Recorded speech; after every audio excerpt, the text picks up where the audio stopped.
Hello my viewers and welcome back to my channel. If you're new here, then don't forget to subscribe, give this video a thumbs up by tapping on the like button, and be part of the commenters squad by sharing your thoughts in the comment section down below. I welcome you to a critical discussion that affects the future of Kenya. Now, a shocking revelation has emerged, suggesting that President Ruto has made a move that could have far-reaching consequences for the country and its people. Now, reports indicate that a new bill has been introduced, proposing a massive tax increase of up to 36% on Kenyan citizens. But why? Now, I bet the answer lies in a controversial loan deal with the International Monetary Fund, or IMF. Many Kenyans are outraged, feeling their leader has betrayed their trust and succumbed to external pressures. Now, the implications are staggering, with fears that the country's sovereignty and even land ownership are at risk. Now, in this video, we'll explore the details of this bill, hear from various voices sharing their concerns and insights, and examine the potential consequences of this decision. So with that said, check out these interesting videos. I will be right back, and when I do, we talk more about this bill. So let me get this straight. President Ruto of Kenya is now passing, or has made a resolution for a new bill that will tax the citizens of Kenya up to 36% tax increase for the IMF. And on the day this bill was being read in Kenyan Congress, in Kenyan Parliament, members of the US Congress were in Kenyan Parliament when it was being read. This comes after President Ruto was given a White House dinner, a state dinner in the United States by Joe Biden. And the bill he's passing is for the IMF, and part of this bill will allow the IMF and basically corporations to take land from Kenyans in exchange for payment for the loan, for whatever loan they owe the IMF. So basically, the long story short is, President Ruto went to the United States, got a State House dinner from Biden. Right after that, goes back home, puts in a bill that will tax Kenyan citizens up to 36%, or up to a 36% tax increase to pay back IMF, which, besides the increase, they also can appropriate land that belongs to the Kenyan people. Am I getting this right? Like, if this is what is going on, am I getting this right? Raising it as protesters. We have said we do not want this finance bill. We do not want its amendments. We simply do not want any more tax. We cannot afford it. We do not want to hear anything about it. We want the bill to be completely taken off the table. Can the Gen Zs form a political party? Absolutely, and it is a discussion that is already going on, that the next step should be consolidating our political base as the young people, the Gen Zs and millennials, kicking out everybody who is an enemy of the people this time, and fronting our own leaders come 2027. The finance bill has not yet passed. Today, what has happened is that it has passed its second reading stage. What MPs voted for was it to go to a committee stage, in which every clause is read and gone through, and also amendments can be brought to the table. That is Kenya's last and only chance to ensure that this finance bill does not pass. The final and third reading will happen next week, Tuesday. After this, it will be extremely difficult to stop it. However, there's still a possibility. This stage is the most crucial stage, and after this stage, it will be sent directly to President Ruto's office. Pressure needs to be put on the 204 MPs that voted yes for this to pass. Here's your reminder that the edits made in the finance bill are still not going to solve our problems. They've decided they want to lift the 16% VAT on bread, but while you and I go get our bread, they still haven't made it clear whether KRA is still going to track our data and whether our privacy is guaranteed in this country.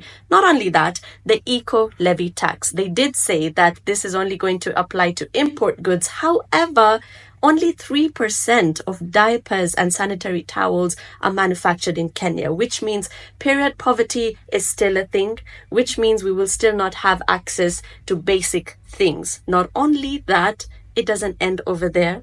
That means brands like Moped, Pampers, all of this are still going to be expensive. So unless we have an abundance of local manufacturers, I don't understand how this eco levy being edited is going to help us. The entire bill needs to be scraped off. If you're like me and you're seeing all these things about the finance bill online and you're wondering what is going on, let me try and break it down for you in the simplest way possible.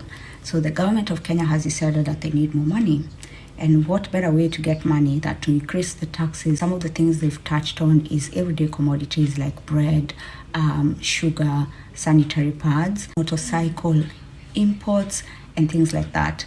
People are really, really angry about this because if you look at all these things collectively, there are things that the everyday person needs, and they're increasing the taxes for those commodities, yet their income is still staying the same. We all kind of know that the government is not being genuine with the increase of taxes, and a lot of that money that will be taken in through taxation will just be stolen by specific individuals who will put the money in their pockets.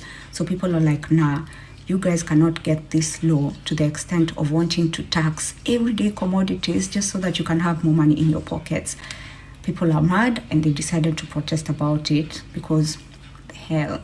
Let's talk about what's going on in Kenya. Do you remember in 2018, on the 1st of April, when the South African government increased our value-added tax from 14% to 15%? And we were told that that tax is to increase the fiscus of the government. So the government needed money in order to roll out more services to the people of the country. And then as time went by, the money was used to fund grants, social grants of 350 to kind of like mitigate the unemployment rate of the youth and the majority of South Africans, right? So the government of Kenya is proposing a similar thing. But in Kenya, it's different in that the government is increasing vehicle tax. So your discs, you know how much you pay for your car disc? The government in Kenya is increasing that. They are increasing the price of bread. They are increasing the price of petrol. They are increasing the price of cooking oil. And the youth in Kenya is like, no, sir, no, ma'am. This has resulted in thousands and thousands of the youth taking onto the street and protesting and saying, we don't want this increase. So the increase has not been signed on. The government, Parliament, it was proposing it. It was put on the table in Parliament, and it had to be voted on. So the youth was like, before you even think of voting, we are going to show you just how much we don't want this thing. And the reason behind the protest is that the youth are saying, where do you expect us to get the money? We are unemployed. Our parents are already struggling with the prices of food. They can't afford anything. Our parents are struggling. We are sitting at home watching our parents struggle. And on top of that, you want to increase, the cost of very important things. I mean, if you're increasing petrol, you're increasing vehicle tax, basically. If you are increasing the price of bread, cooking oil, petrol, like you those are like, the basics that people need. So they're like, no, we're not even going to entertain. We're not even going to wait for you guys to vote and agree or disagree. We as the people, we're taking onto the street. So the youth of Kenya went on the street. They started protesting, and so far 200 people have been arrested and released. The government is saying that they understand and it's their democratic right to protest. But because Kenya is a democratic country, that means that Parliament still has to vote at the end of the day. Regardless of the protests of the youth, Parliament needs to vote. So we're still waiting on the result of Parliament, but the youth of Kenya is still on the street. Here is some of the clips I got on the internet and some of the pictures that I got on the internet, some interviews that the Kenyan youth has given to the media. Also, you will see a clip of how the VAT increase in South Africa actually affected our ability to afford things, and actually contributed to poverty instead of making it better. It actually made it worse, because now it means that more people can't afford things are more expensive, because when you if you increase tax, then people who sell these products also have to increase their prices to make provision for the tax. Now, this disturbing development in Kenya raises serious questions about the country's leadership and the influence of global financial institutions. The proposed tax increase is a staggering burden on Kenyan citizens, who will undoubtedly hear the brunt of this decision. Now, the fact that this bill comes shortly after President Ruto's White House dinner with Joe Biden and the presence of U.S. Congress members in the Kenyan parliament raises eyebrows. It appears that Kenya's sovereignty is being compromised for the sake of foreign interest. The IMF's involvement in this deal also raises red flags. Historically, the IMF has been criticized for its predatory lending practices, which often lead to economic hardship and loss of national sovereignty. Kenya's land and ownership is now at risk, and this could have long-lasting and far-reaching consequences. Now, this situation is a stark reminder of the ongoing struggle for economic independence and self-determination in Africa. It's time for Kenyans to hold their leaders accountable and for the international community to scrutinize the actions of global financial institutions like the IMF. Now, the Kenyan President William Ruto did sign into law a bill that raises taxes on a wide range of items. The presidency said, defying criticism that it will power more economic hardship on citizens. Now, the new tax package was approved by Parliament and would double tax on fuel for 16% and introduce a new housing levy, a more expected to have a ripple effect in a country hamstrung by high inflation. Now, President Ruto has assented to the finance bill signed at State House. The presidency said in a message to journalists accompanied by pictures of him signing the document.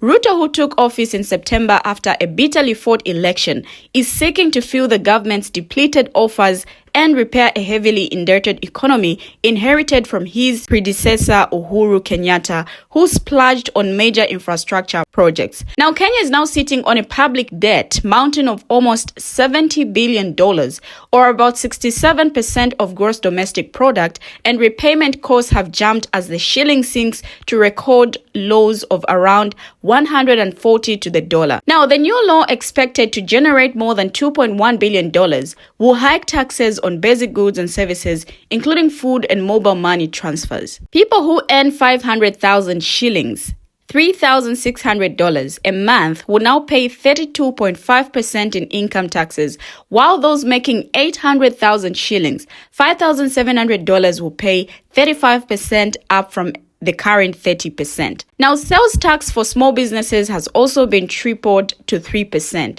One of the most contentious provisions is a 1.5% levy on the salaries of all tax-paying Kenyans that will be matched by employers to fund an affordable housing program. A new 5% withholding tax for digital content creators has also been introduced.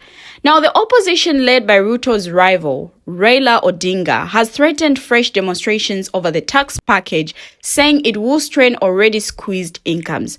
Our position remains that the bill is a mistake and an experiment Kenyans can ill afford. Odinga's spokesperson told AFP, "We had hoped that Ruto could call for its review before signing it," he said, adding that Odinga's Azimio Alliance will announce its next step at a rally. Earlier this year, the opposition staged several anti-government protests over the cost of living crisis, which degenerated sometimes into deadly street clashes between police and demonstrators. At least a dozen protesters were also arrested during a march against the tax proposals. Now, critics accuse Ruto of rowing back on promises made during the August 2022 election campaign, when he declared himself the champion of impoverished Kenyans and pledged to improve their economic fortunes. But the 56-year-old rags-to-riches businessman has defended the taxes, saying the Houses Fund will construct homes for the poor and create employment. Now, Kenyans are already feeling the pinch from soaring prices for basic necessities, along with a sharp drop in the value of the local currency. Economic growth slowed to 4.8% from 7.6% in 2021, reflecting the global fallout from Russia's invasion of Ukraine and the West drought in 4 decades, buffeting the vital agriculture sector. The Law Society of Kenya has vowed to challenge the finance law in court. Now, the developments in Kenya have left many wondering if President Ruto has betrayed the trust of his people. The proposed tax increase and land ownership deal with the IMF and Western corporations raise disturbing questions. Has President Ruto sold off his people's future in Kenya's land to appease foreign interest? Now, this move reeks of neocolonialism, where African leaders prioritize the interests of Western powers over their own citizens. The implications are dire. Kenyans may lose their land, sovereignty, and economic independence. It is a stark reminder of the historical exploitation of Africa's resources and people. Now, President Ruto's actions may have far-reaching consequences, undermining Kenya's economic and political autonomy. The people of Kenya deserve better. They deserve a leader who prioritizes their interests, not one who seemingly auctions off their future to the highest bidder. The world is watching and Kenyans demand answers. I don't know what you, my viewers, think about this, but share your thoughts as well, your contributions in the comment section, and let's have a discussion there. Thank you for always watching, and see you in my next video as I bring you another interesting video.